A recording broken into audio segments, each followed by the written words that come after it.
Hello, and welcome to In the Light, Growing Your Soul with me, Anna Isabel. And I am very excited because today my guest is John Matthews, who has, worked on a rather fabulous book called The Prophecies of Merlin. Welcome, John. Hello, nice to be here. And it's wonderful to have you here because I have to say, nobody has ever been on this channel to talk about the wonderful Merlin. Ah, So,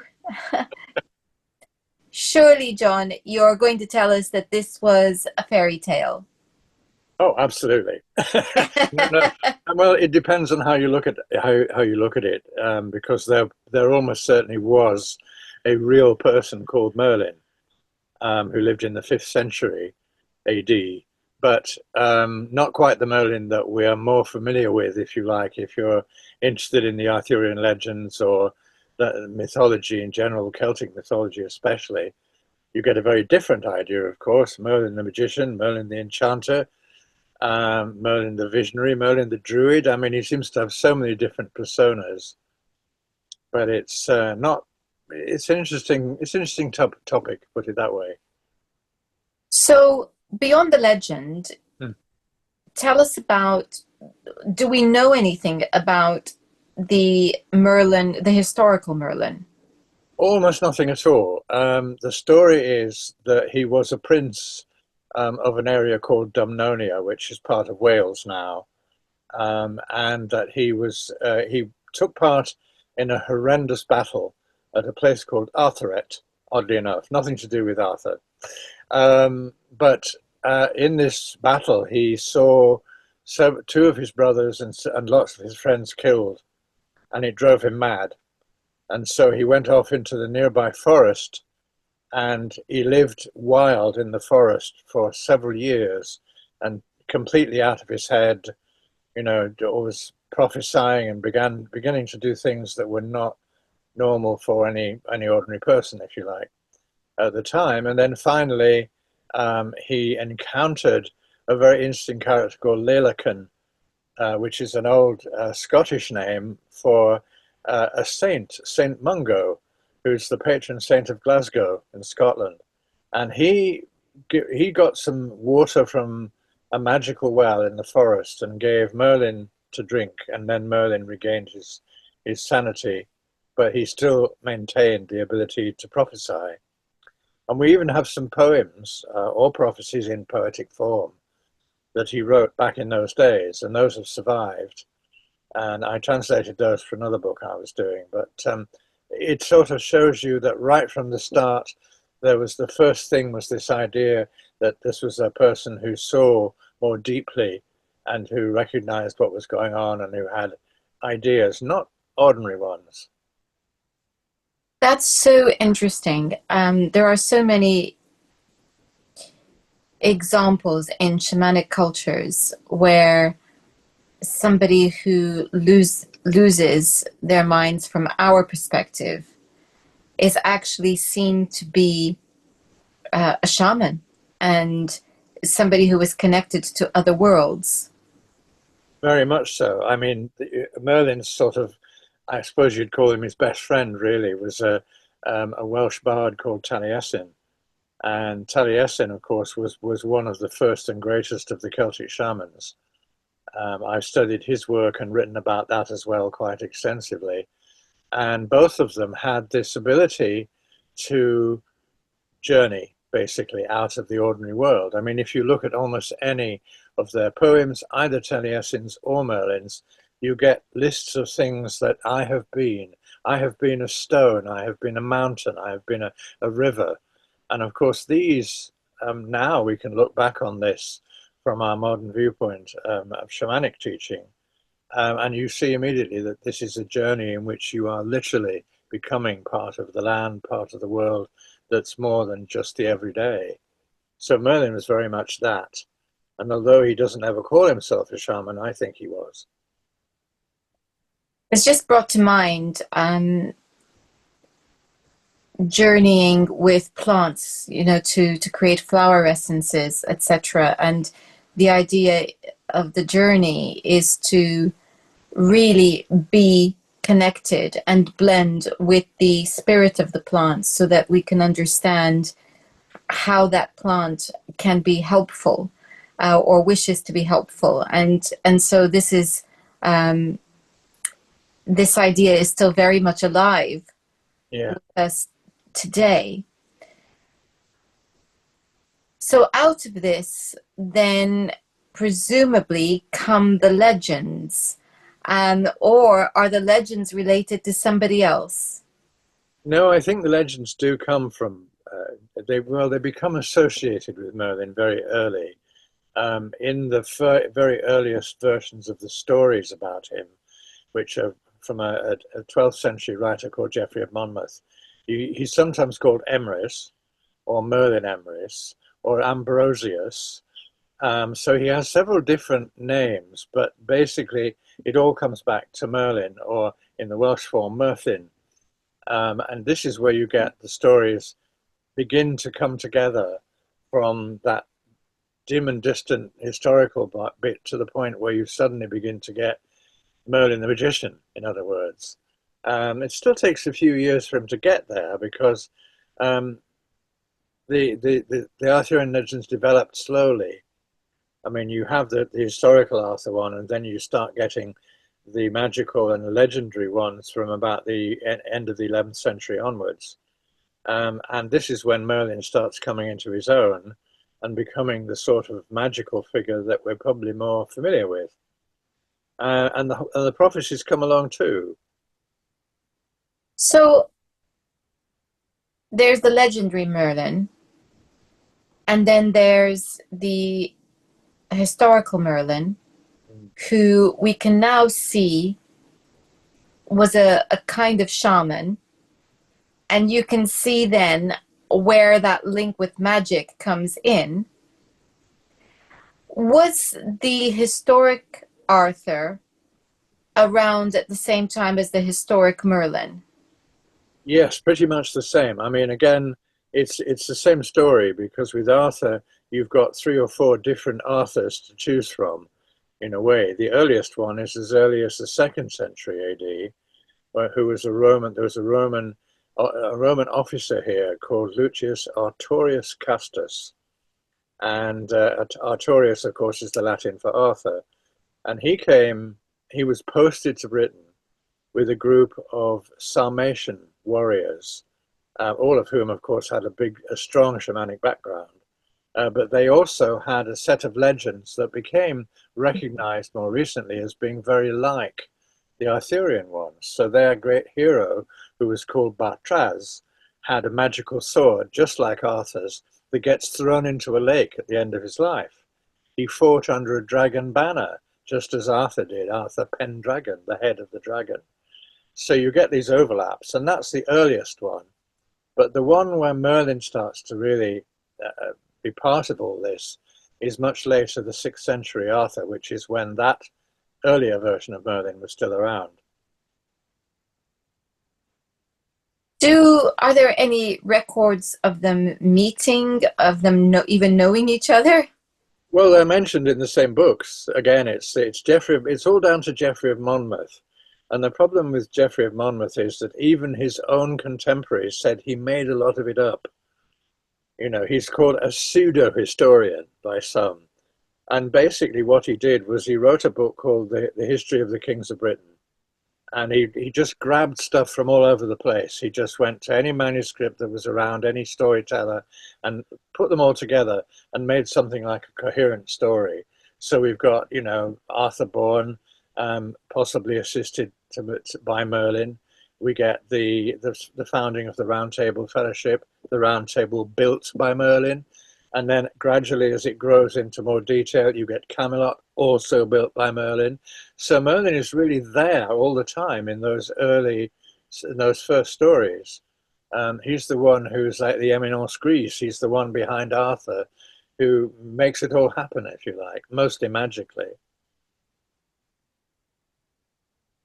There's something that is interesting here because according to the records you're looking at, this is born out of Wales, And yet it seems to me to have these legends, these stories, to have been very alive in France, especially the Languedoc area with the troubadours, and of course Chrétien de Troyes. So, how do we? How did that happen? That these stories traveled across Britain into France, and I always thought it was the other way around. No, not at all. I mean, they start with Wales and Scotland actually, but they go across to France because of a very simple reason that when the Normans invaded, well, a lot of the Britons fled across to Brittany, which was called Little Britain in those days, and they had very strong ties. They were both very Celtic countries. And so those storytellers started wandering across Brittany and eventually found themselves in what is today France, in Normandy. And they started telling the stories of the wonderful King Arthur and the amazing Merlin and the Knights of the Round Table and all that. And this became like an overnight success. It was like suddenly you had, a bestseller that was Geoffrey's book, and there were others that followed it. And Chrétien's really, I suppose, quite late in some ways. I mean, he's late 12th century, and by that time, the stories were traveling everywhere, and people were always asking for them. When you had these great courtly centres, the great castles, the lord of the castle would throw a big banquet in the evening, and he'd call on the poet or the storyteller to come in and tell him a story, and it was nearly always a story about Arthur, less about Charlemagne, who of course was their equivalent, if you like, of Arthur as the great hero. But they loved Arthur. They just saw, and as time went by, it got more and more French, if you know what I mean. It's like this, the as it developed, the storytellers like Chrétien, like Robert de Boron, like various the other ones who worked on this material, it became more and more Frenchified, I suppose you'd say.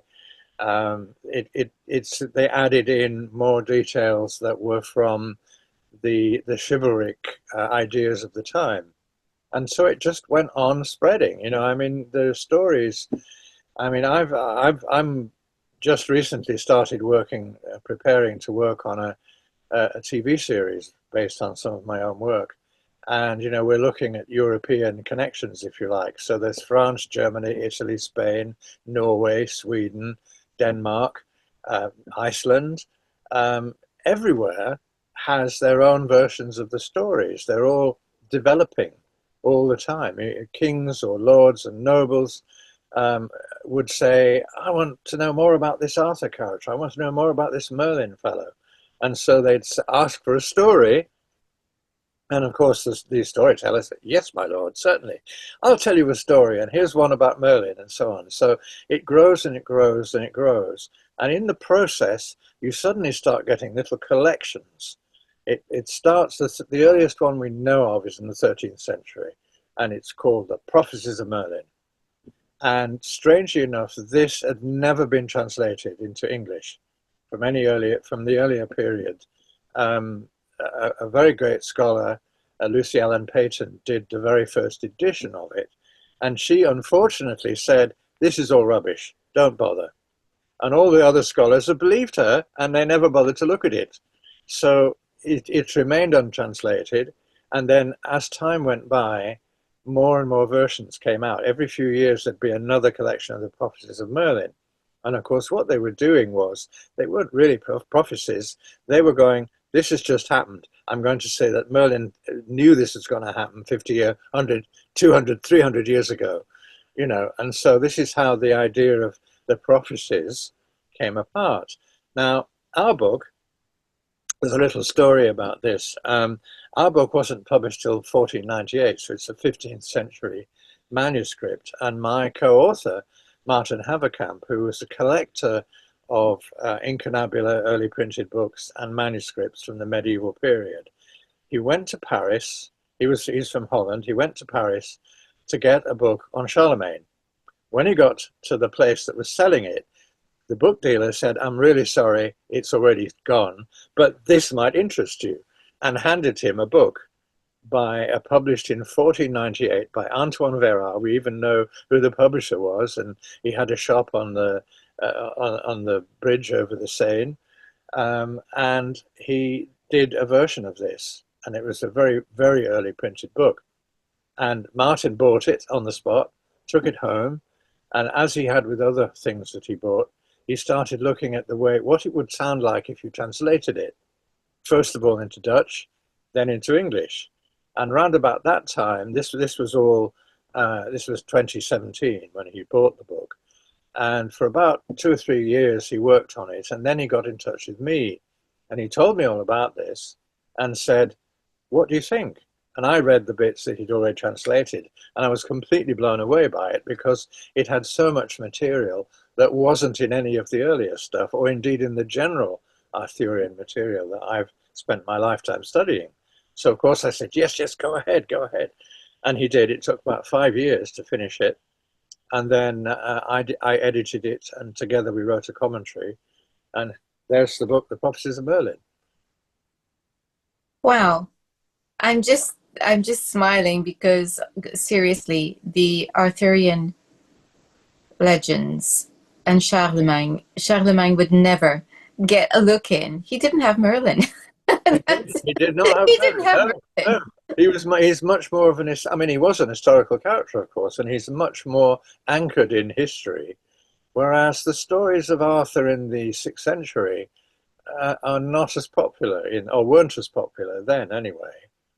I mean, there is a famous story that I've always loved that a group of monks were in their abbey, and they were sitting down to their supper, and as always was then done, the one of the monks would get up and read from the Bible, and so he stood up and he started reading from the Bible, and then he looked out over the table and saw that half of the people there were falling asleep. They were just nodding.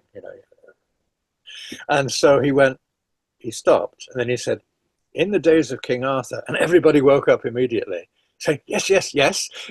So in a sense, what they're saying is they'd rather listen to stories of King Arthur and Merlin than they would to biblical ones. So. It's really making me smile. Um, just wanting to take you back then. Mm, So this is this is a Welsh man, mm. Well, and Scottish. yes, Let's say Celt. He was a this is Celtic. Okay. Um, so there are various places that kind of claim links with Arthur, um, Glastonbury, Tintagel, and I think even Winchester. Um, what do you know of the links that these places might or might not have? with Arthur. Yes, Well, I and mean, Merlin. actually, funnily enough, none of the ones that you've mentioned actually have anything to do with them at all. They're all fakes, basically. Glastonbury, especially. Glastonbury, what happened there was that Glastonbury Abbey in the 13th century burned down, and the monks, in order to make the money necessary to rebuild it, made up the story of discovering Arthur's bones and got the king to support them to build a wonderful new chapel in which they have a sign that's still there today that says, here lies the bones of King Arthur and his Queen Guinevere in the island of Avalon. There's no historical evidence for this whatsoever. Tintagel, a lot of people go to Tintagel Castle and they think, oh, this is Arthur's castle. That castle is from the 11th century. Before that, there was a Celtic settlement, and there may be some evidence that something interesting was going on there, but we don't know whether it's Arthur or not. The most interesting place in terms of historical evidence is actually Hadrian's Wall up on the edge of Scotland, where we think Arthur was based at one point, because he led a group of cavalry, and so he was based up there on the wall. And from that point, he could both, on one side, he could fight off the Picts who were trying to invade across the wall. In the other, he could ride down into the center of Britain or even down to the south and fight off invading Saxons. So, excuse me. um, so those connections are not so familiar. I mean, if you look at Merlin, the most significant one we have is a place called Dinas Emrys. As I say, Emrys was sometimes the name given to him. And this is a little hill in the middle of Wales. I've been there, and there's a castle or ruins of a castle on top of it. And the story is told that Vortigern, who was a kind of smaller king of the time who decided he wanted to become the ruler of the whole of Britain, started by trying to conquer all the rest of the lands around and made himself so many enemies that he then had to go and hide. So he went up to Dinas Emrys and decided to build a castle on top of it. The castle did not stand; it kept falling down every night. They'd get sort of this high, and then next morning it would be all flat. So he asked his druids, and the druids said, you need to find a boy without a father and sacrifice him spread his blood on the stones, and then it'll be fine. So Vortigern sent his soldiers out to look for a boy without a father, and of course they found some boys who were playing football and fighting, and one of them was saying about the other one, oh, you go where you can't do anything, you don't even have a father. So of course they went, right, that's the one. So they took him back to Vortigern, and this was the boy Merlin. And he said, no, no, that's not the reason that your walls are falling down. Not, you don't need to sacrifice my blood. Tell your men to dig underneath there, into the foundations, because at the bottom they'll find there's a pool. And in the pool is a stone chest. And in the stone chest are two dragons, one red and one white. And every night they battle under the ground and they shake the walls down. So everybody digs. They found everything exactly as the young Merlin describes. Out come the dragons when they lift the lid off the stone chest, and they fly up into the air and fight. And the white dragon is killed by the red. And Merlin says the red dragon represents the Britons, the white dragon represents the invading Saxons. And this is the evidence that they will be killed and that the Brits will win. Then he goes off into his first great massive amount of prophecies. Goes on, this is in Geoffrey Monmouth again, it goes on for about 20 pages. And everything, it's really extraordinary stuff. So it's like there's one place there that still maintains that myth of Merlin. And I live in Oxford, and here we have a castle which is no longer standing, and there's a castle mound, and that's said to be where Merlin buried the dragons afterwards. So the stories are around, but you've got to look for them. Brilliant. So, coming back to what you've written, Mm. or what you've translated rather, the prophecies of Merlin, what is there anything in there that surprised you? Well, I was taken aback first because, I mean, to begin with, finding a book of Arthurian material that has new stuff, that's rare. And I've spent 50 years studying this, and I've read, I think, just about every version there is to read. And when I got this one, when Martin started sending me these extracts from it, there were stories I'd not heard or read anywhere. And that really got me excited, and that's why I encouraged him to continue it. Um, I mean, I can tell you a couple of them if you like in a minute, but I'll just say that the thing that struck me most about it was that it somehow made Merlin seem more human in some ways. This is a very flawed being. It's made very clear, for instance, that he takes advantage of young ladies who'd like to be taught magic. So in return for him teaching them magic, well, say no more. And this is this is hinted at in other of the stories too, but in this one, it's much more clear. And he's much more hesitant in some ways. I mean, he, the prophecies are supposedly written down. All the things that he says are written down by a series of clerks. And he starts everyone by saying, listen, write this down. And then he'll tell them a story. It's not the prophecies as such are, well, they're rubbish really, because they're all for a start looking back, not forward from when this was written. And we think that it was probably compiled by an anonymous monk, um, who discovered some of the older versions of it and decided he'd compile them all together. But being a monk, of course, he couldn't admit to the fact that he was writing stuff about this pagan wizard, Merlin. So it's all done anonymously. And he gave it as if he wrote it as if lots of different scribes were writing it down. So all he was doing was what most of the monks of the time did. He sat in the scriptorium all day and wrote out manuscripts that already existed. And that was fine. You could get away with that. But I think that what he did was to give us a much more rounded portrait of Merlin in some ways. I mean, would you like me to give you some examples of what I mean? Please. Well, I mean, I suppose one of the stories of Merlin that most people will have come across, certainly if they've ever read Mallory's Morte d'Arthur or any of the sort of major stories, is about Merlin falling in love or being loved by a kind of half fairy woman who's sometimes called Nimue, sometimes Ninian, and sometimes Morgan Le Fay. And Morgan Le Fay, of course, was Arthur's half sister, and she's like the big bad witch, if you like, of the story, always trying to destroy him. In this version, it is Morgan Le Fay that I'm not quite sure whether you'd say Merlin falls for her or she falls for Merlin, but let's say they come together and have a quite torrid affair. But again, although she herself already knows magic, he's teaching her. And when she knows enough, she decides she really doesn't like him very much at all. He's getting to be a pest. And so she locks him up. She shuts him in a cave under the ground and seals it with his own magic so that he can't break out. And there he is left. And you think, oh, well, that's it. That's Merlin. But no, what happens is that although, as he says in this text, my body is fading away, but my spirit lives on.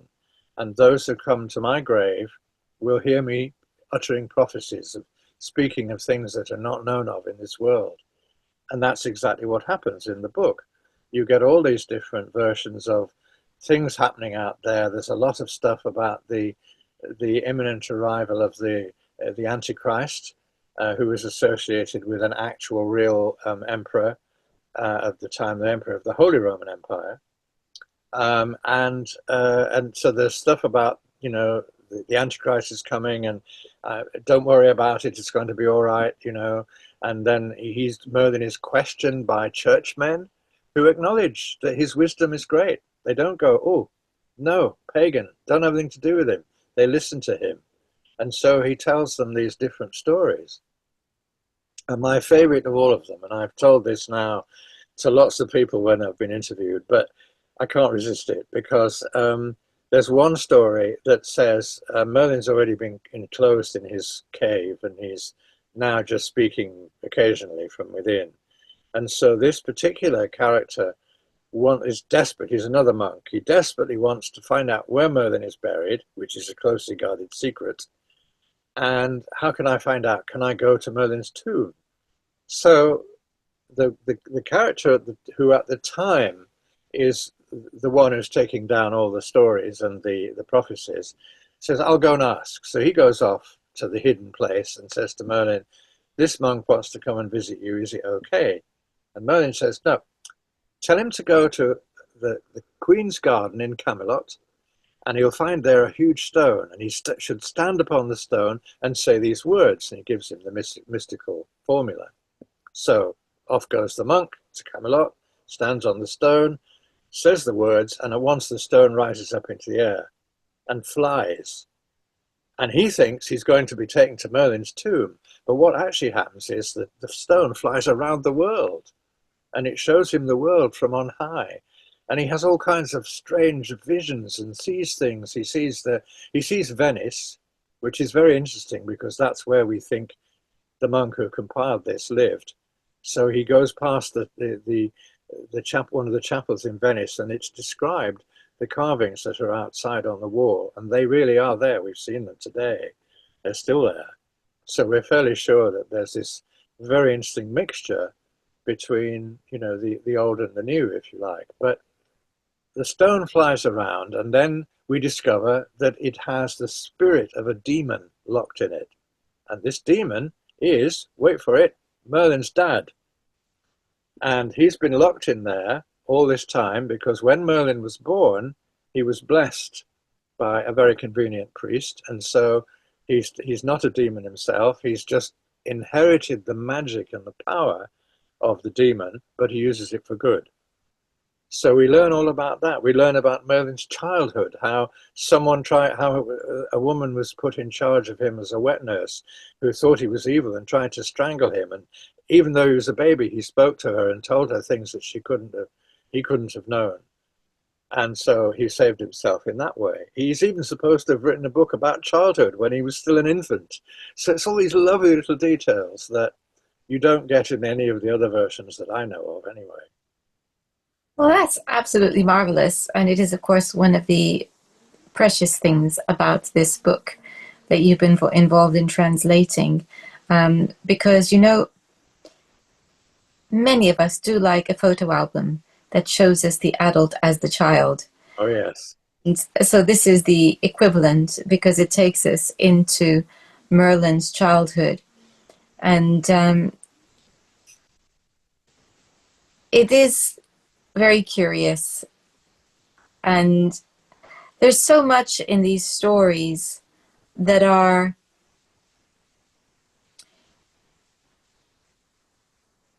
very deeply of another time, obviously, but they also speak to us, and I think they speak to us for a reason. What do you think the reason is? Oh, well, I mean, to me, this is part of the whole argument about mythology in general. I think mythology is incredibly important. A Roman author called Celestius wrote a very telling phrase that I've often quoted since then.